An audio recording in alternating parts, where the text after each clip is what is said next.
Hi and welcome to Sparkle Chart. Hello gorgeous people, it's Kate and I'm back with another video for Lulu Art. So what am I doing today?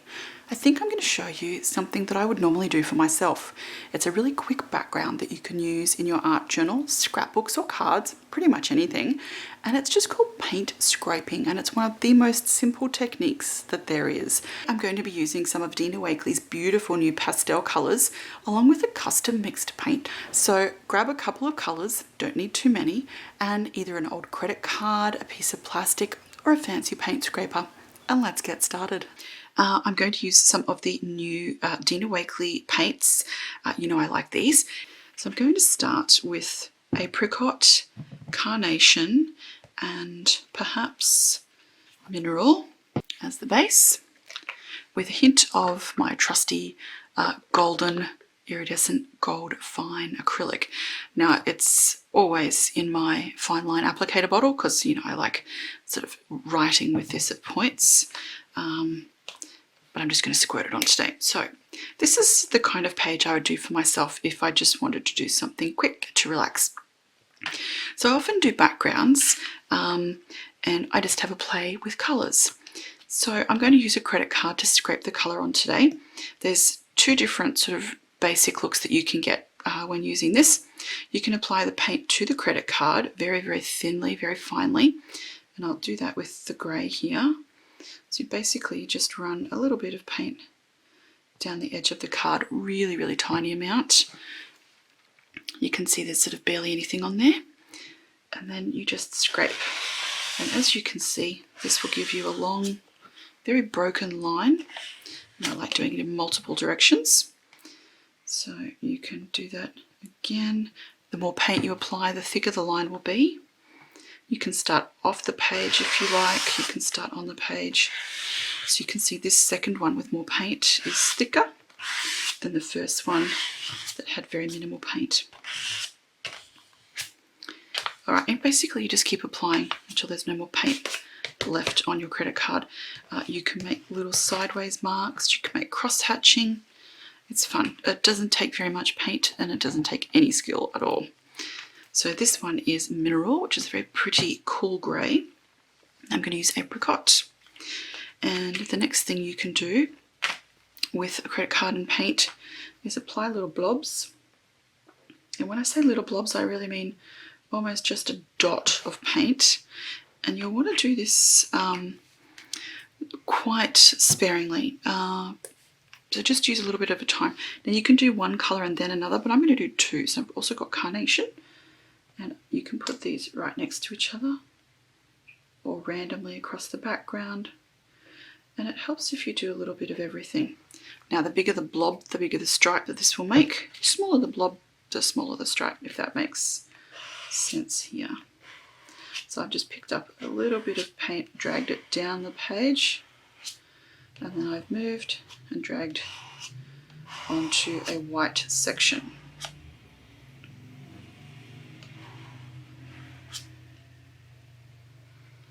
Now again, it pays to drag in more than one direction. And I love the way that these blend on the page as you're doing it. So if you've added two colours, you've got more of a chance to have the paint blending.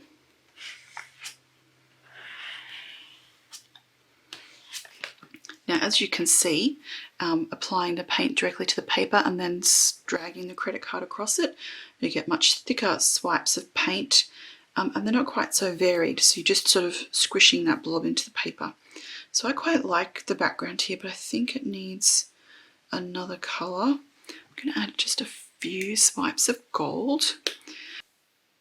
Now adding the gold like this is kind of cool because you get a very fine swipe of it across the page. Very, very thin. Oh yeah, that's a beautiful yellow colour that's being added here in conjunction with all my others. Now when you've still got a little paint left on the card, just scrape it across. Now I've got a bit of a big blob here, so I can do some nice little marks with this, just to sort of give a bit of more structure to the page. And what I mean is if you've got some definite lines, it sort of gives you a bit of something visually when you're looking at it. Okay. So I've used mineral, apricot and carnation, but by applying it this way, it makes it very, very thin and pale. All right, so the next thing I'm going to do is add a few splatters, and I've got two colours of Lindy's. Gag Me with a Spoon Grey, which is one of my favourite colours. It's this really pretty soft, dusty purple grey. And then I've got Pop Rock Purple, which is a chalk-based colour. So it means it's sort of opaque. I'm just going to add a few splatters here. Kind of like the way it looks, little speckly bits. And then some of the Gag Me with a Spoon Grey. Now, if it's ever too dark, you can grab a piece of paper towel and blot the colour, which will really minimise it. You can close the facing page, which will spread the colour out. Half of what I do for myself is playing. Okay. Now, the facing page looks a little bit like it's got the pox, but I'll put some gesso over that later. Often what I do for myself is just sort of add a text or a quote on the facing page. So what this has done is added a little hint of purple spots in here, very, very pale when you close the book, the journal cover on it, and a tiny hint of shimmer. Now I think I might like a little bit more of that shimmer put back in, but not a lot. There we go. Okay, so while this is still wet, I'm just going to add some gesso to this page here and knock the colour back, and then we'll be ready to add some whatever we like. Alright, so just spread the facing page with gesso and smooth it out as best you can. So what will happen as it dries is that some of that colour will bleed through, and you will get a few peaks of the pink spots and a little bit of the grey, maybe even some blue from the edge here, but it will be much more toned down than it was when I started just then. So leave both of these pages to dry, and then we can start decorating.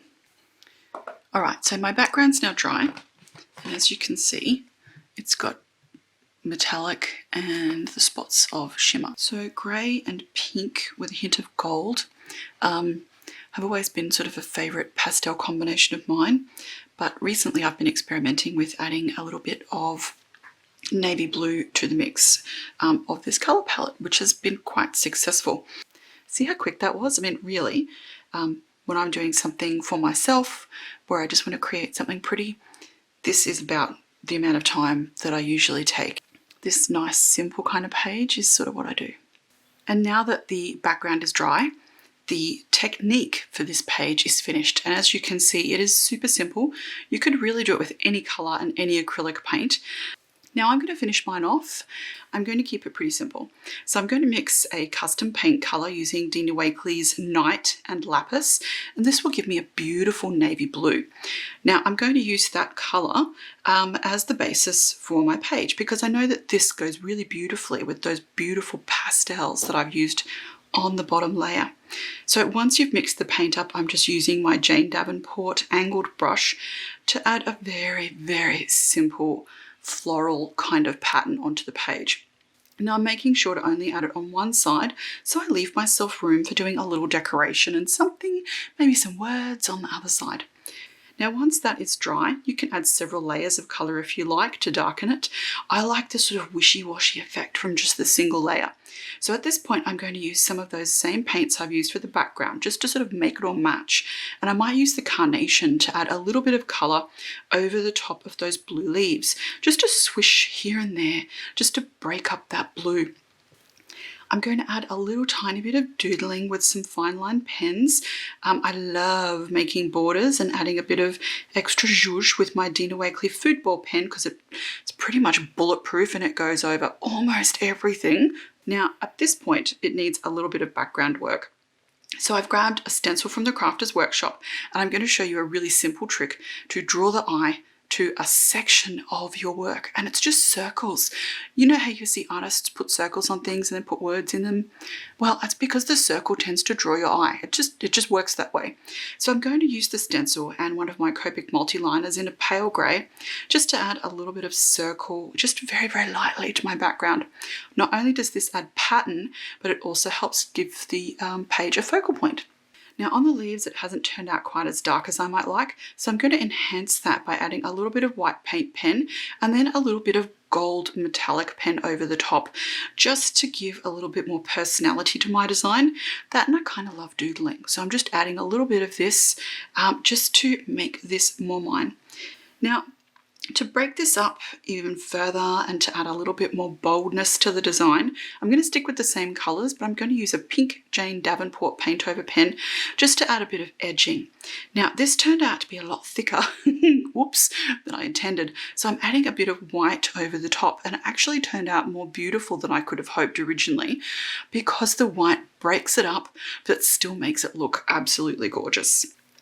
So once that's all finished, it's still just not quite there for me.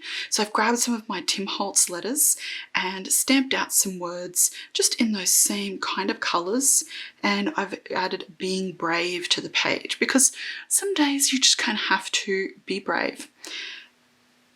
To finish it off, I'm not quite loving the bit under where it says be brave, so I've just added 2 Tim Holtz stickers that say take risks, and of course the same gold acrylic paint in my fine liner bottle to make a little circle. Now gold wasn't just enough, so I have a black paint, the same kind of mixture, in another fine liner bottle, and I've added some of that as well, just in a little circle, just to add the final touch to this page. Now once that's all dry, this will be completely finished, and it's unique, it's fast. This is the kind of thing I do for myself. Mostly I end up with a lot of different backgrounds to play with later, and I just really enjoy the sort of like the calming aspect of creating background for pages. Like I don't even always put anything on them. Sometimes I just make the background and it turns out so pretty. I leave it just like that, just sitting there looking beautiful in my journal. And this is the finished page. So you can see that that gorgeous background is still the star, beautiful and pale and pastel. And then you've got the navy blue custom mixed paint over the top, which looks quite dark when tilted, and then when you tilt it the other way you can see that fantastic metallic really popping there. I've got the stamped text, the little stickers with the circle surrounding it, and that hint of metallic just everywhere. And if I get up nice and close you can see that that pink is broken up really beautifully with the white paint pen, and it is just something really pretty, something that I do just for me. So give this technique a try. What I would love you to do is go and have a go at this and then post your version using this background technique on Instagram or Facebook, and make sure you tag me so I can see it. And I would love to see what you're doing with this idea. So I hope you really enjoyed this simple background technique, perfect for beginners or those more advanced wanting to just chill, because every now and then it's nice to make something just for yourself. So make sure you subscribe to this channel, like the video, and click the little bell so that you are notified when new videos go live. Wouldn't want you to miss anything good. Bye!